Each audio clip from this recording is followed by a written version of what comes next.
Salut, c'est Rockmilk et bienvenue sur cet ultra résumé numéro 8 de la série Hardcore, qui a pour objectif de transformer 3 heures de live YouTube en une vidéo narrative de 5 à 10 minutes.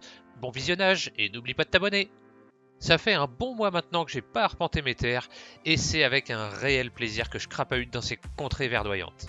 On s'était quitté à la suite de la découverte de la forteresse dans le Nether après moult péripéties et je compte bien désormais l'explorer. Pour mettre toutes les chances de mon côté, quelques petits sauts de neige poudreuse vont nous accompagner durant cette chaude escapade. Allez en route camarades, notre destin nous attend. Il paraît qu'on peut faire des MLG avec la poudreuse dans le Nether. Il paraît. Oh la honte. Même si j'ai une mémoire de poisson rouge, je retrouve quand même mon premier portail et je crois pouvoir retrouver le chemin de la forteresse à partir de là. Serait-ce le fameux couloir de la mort? Elle est là, devant nous, majestueuse. Mais suis-je de taille? À l'assaut! Approchez, bande de ploucs, vous allez tâter de mon épée. Ces couloirs sont bien vides, c'est bizarre. Ne baissons pas la garde et faisons des protections contre les wither squelettes. Chouette, un coffre. Ouais, bof. Et un second. Ok. On se replie, go go go go. Haha, prenez ça, bande de noobs.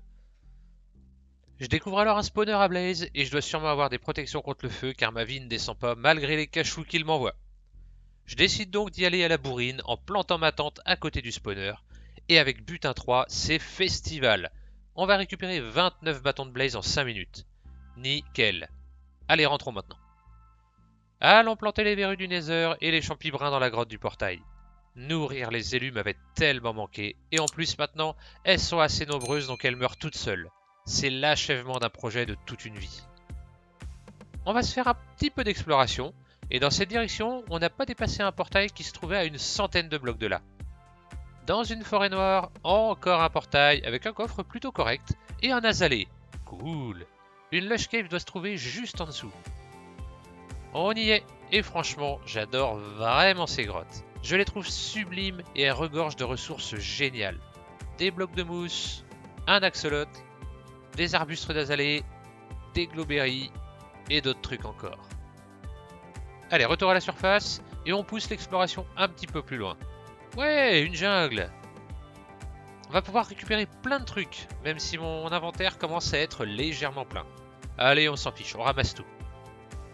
On manquait de sable parchenou et il y a justement un désert.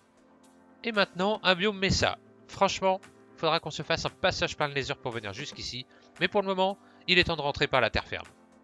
Sur le retour, un petit mineshaft dans une grotte, mais comme j'aime pas trop ça et que j'ai plus de place dans mon inventaire, on va le laisser tranquille.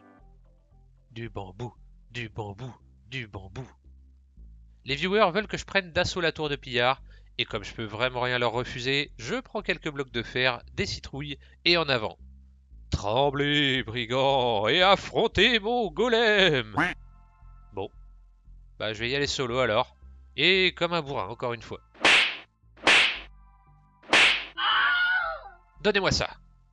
Poussez-vous de mon chemin, je veux sortir. Et je vais aller voir ce superbe portail avec coffre apparent qui me tend les bras. Retour à la maison, coucou les élus. Notre villageois bibliothécaire nous vend des livres raccommodage à des prix prohibitifs. Il est temps de lui apprendre à être moins vénal, donc on se prépare un petit enclos pour le transformer en zombie. En place Hector, ton destin est en route. Je réalise que j'ai aucune poudre de creeper pour faire mes potions jetables, donc on va se faire une plateforme pour pouvoir voir au loin et attaquer des creepers lors de la prochaine nuit.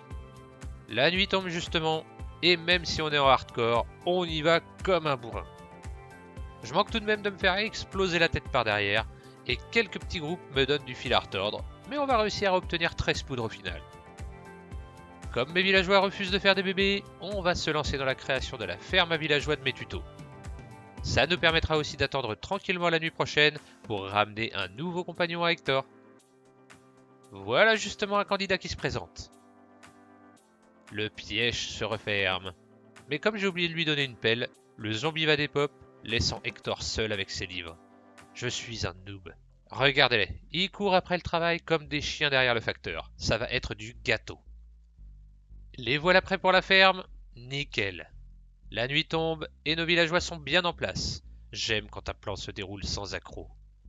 On démonte la plateforme et il est temps de rechercher un nouveau copain pour Hector. Et voilà le gagnant dans une tenue pailletée chatoyante. Ce coup-ci, Hector va vraiment passer un sale quart d'heure et après avoir séparé nos deux zombies, on va ramener notre bibliothécaire à la vie en espérant que ses prix seront bien meilleurs. À peine le temps de se retourner que le zombie a déjà des pops. J'ai encore oublié de lui donner une pelle. S'il y avait un trophée de noob d'or de l'année, je serais sûrement dans les nominés. Je vais même pas pêcher mon premier poisson qu'on va pouvoir constater le résultat.